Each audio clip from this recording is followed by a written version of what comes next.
So today I'm going to be talking about entrepreneurship, okay? So a lot of times people ask me, how did I get here? Oh my God, what made you decide to be in this field? Frankly, this was all by chance. So like every African child, when I was a kid, I wanted to be a doctor. But then I realized that I really did not like hospitals. And every time I see a needle, I actually cry, and it's a whole mess. So I decided that was off the table. So I decided I wanted to be a lawyer. I mean, I love to talk, I'm argumentative, and I'm naturally loud, so, I mean, why not? And it's always fun just saying, objection, my lord, and, all of that amazing stuff. But then I learned that I had to be in school till I was over 25, and I'm like, okay, no, that's not happening. So then I decided, well, maybe I can be a flight attendant, maybe I can be a princess, or whatever it is that happens. But then I remember seeing a meme one time, and for us in North America, we always laugh at that, because every time you go to your parents to say, I want to be anything other than these 3 things on the slideshow, you're a disgrace to the family. So entrepreneurship was never something that we actually considered to be a career choice, if for that matter. All right, sweet. So I ended up getting into the nonprofit sector, and that essentially happened mainly because I realized that within my community, I needed another mentor aside from my parents. And also I realized that our elders always spoke at us as opposed to us. And there was never really a sense of reasoning. So I started a nonprofit organization specifically for young girls to come together and talk about themselves, get a chance to know who they are, and the changes that they can actually create in society. That happened, but again, that also came with challenges. So after that, I realized that although I am in this nonprofit sector, and we all know when I say nonprofit, there's no money in it. So you cannot go up to your mom or your dad and say, Daddy, I want to start a nonprofit organization. Yes, I want to change the world. One thing I was sure of was that I really wanted to break the status quo. So I started a nonprofit organization. However, like I said, it came with its challenges. And with those challenges, birthed my journey of becoming an entrepreneur. The first thing that I realized as an entrepreneur is that everything was good until I decided to call myself an entrepreneur. I mean, that's when all the challenges began. So again, I did not know anything about pitch decks. I didn't know anything about incubators. I didn't know anything about investors. I mean, I thought I have a great idea. Why not just do it? Why do I need someone else to sort of validate that? But in the world of entrepreneurship, apparently, the moment you have an investor, you're an entrepreneur. So my first tip for the day is this. Do not call yourself an entrepreneur until you're ready for the responsibilities that it comes with. So that's my first tip for the day. So a lot of you are probably wondering, well, what made her an entrepreneur? What made you start calling yourself that? And it was because I decided to create a platform that allows women to connect with drivers, just like what you're already familiar with, but everything from our investors to our customers to our drivers to everything is actually women.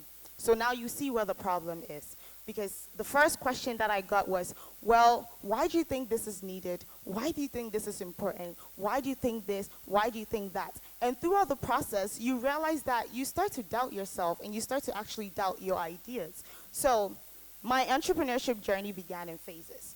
And the first phase was the idea, of course. But then the second phase was doubts.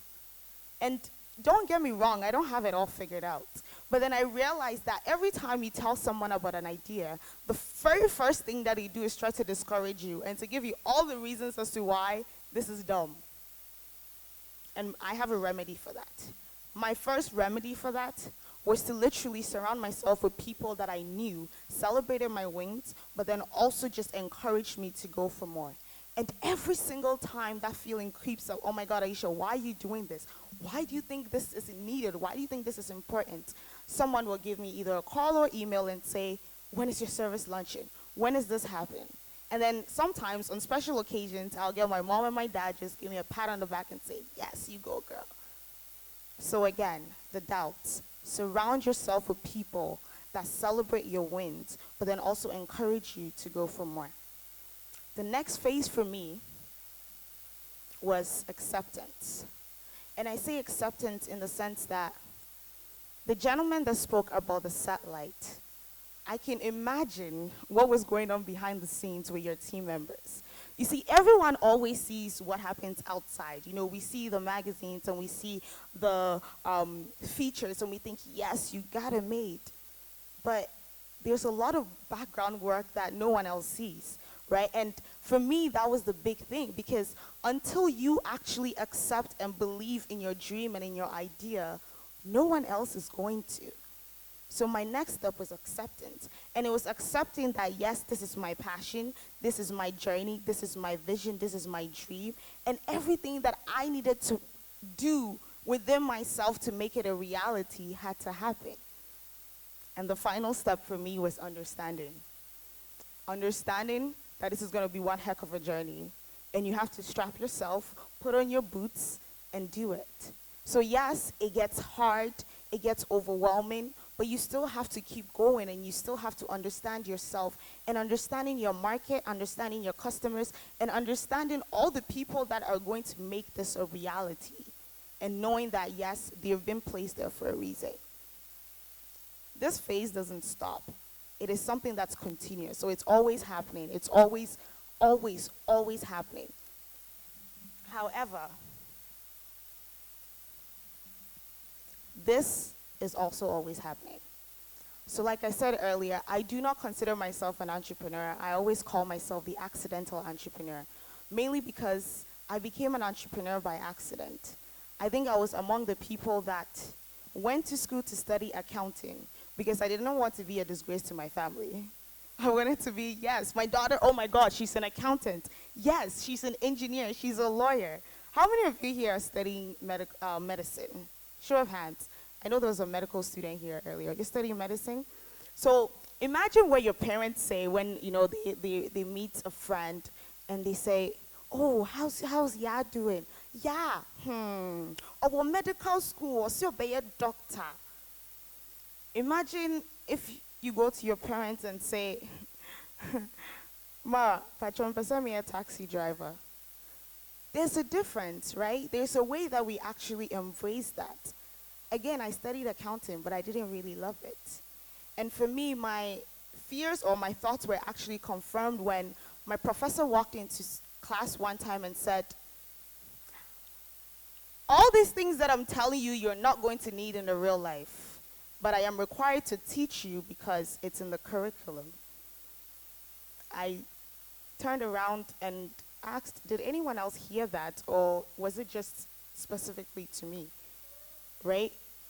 And for me, that was the turning point, because I realized that education is very important, but then all the things that you need to succeed in life happens through your experiences, and no experience is ever wasted.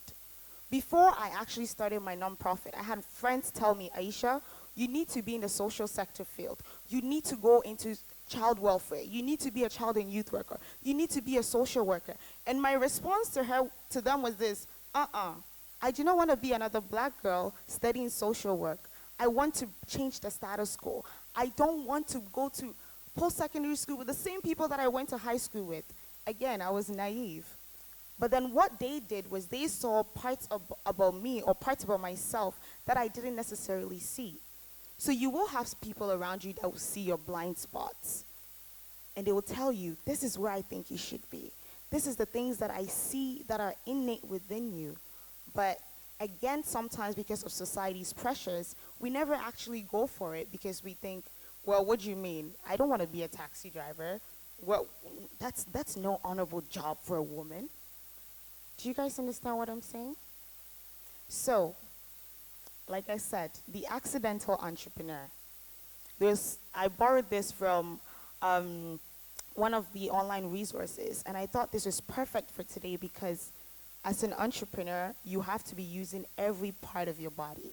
And the first part that you need to be utilizing is your brain, because that's where all your ideas are. That's where all of the knowledge goes. And then next, you have to utilize your eyes. You have to see your vision, but then you also have to recognize opportunities that come to you.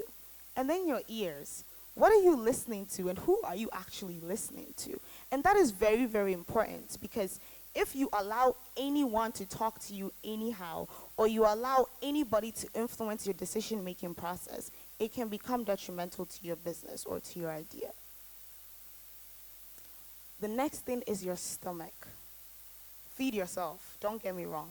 Eat all of the gari, all of the fufu, all of the things that you want to eat, everything. But then do not be so full that you do not listen to your gut. Listen to your instincts. Trust your instincts and trust the process. The next thing is your heart.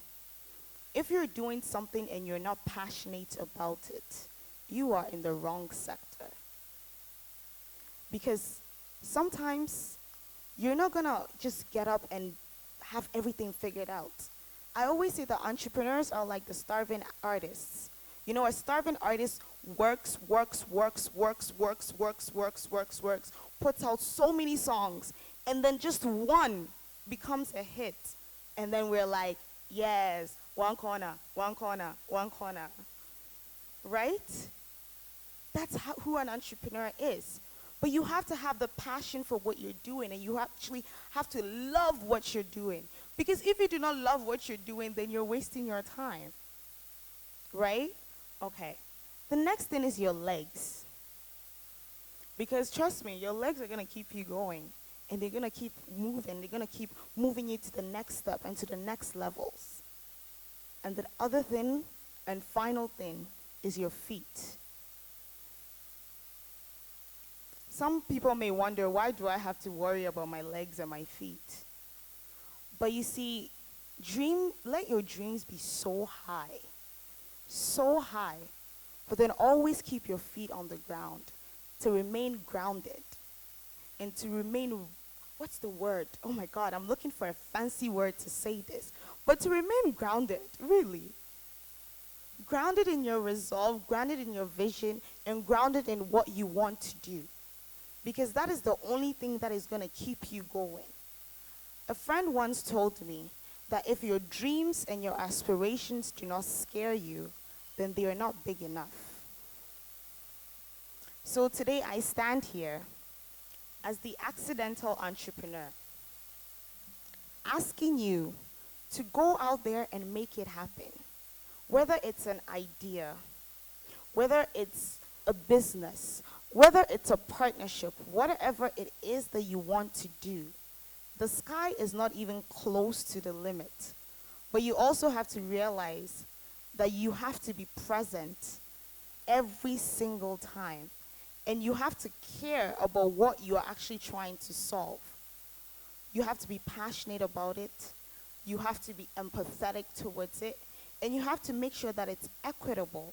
And when I say equitable, I'm not saying just treating men and women the same.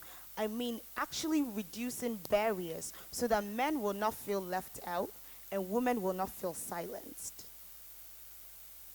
Most of you might be wondering, I actually probably never talked about my nonprofit, or I actually really never gave more information about my business. But my nonprofit actually helps young girls recognize and realize who they are and the place that they play in society. Because if I'm to say,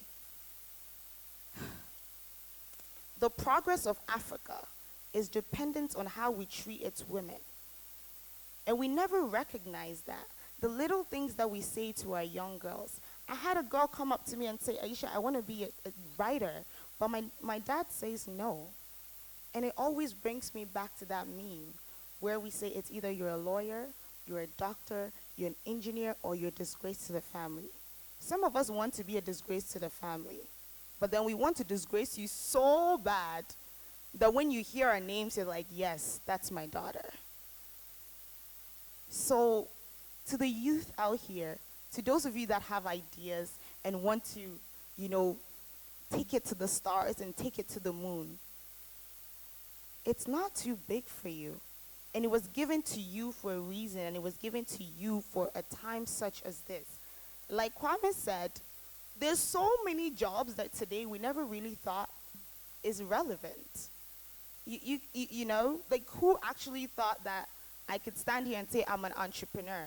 10 years ago, if you told your parents you wanted to be an entrepreneur, say, I've wasted money to take you to school for you to come tell me that you're going to be an entrepreneur, right? But this is our reality.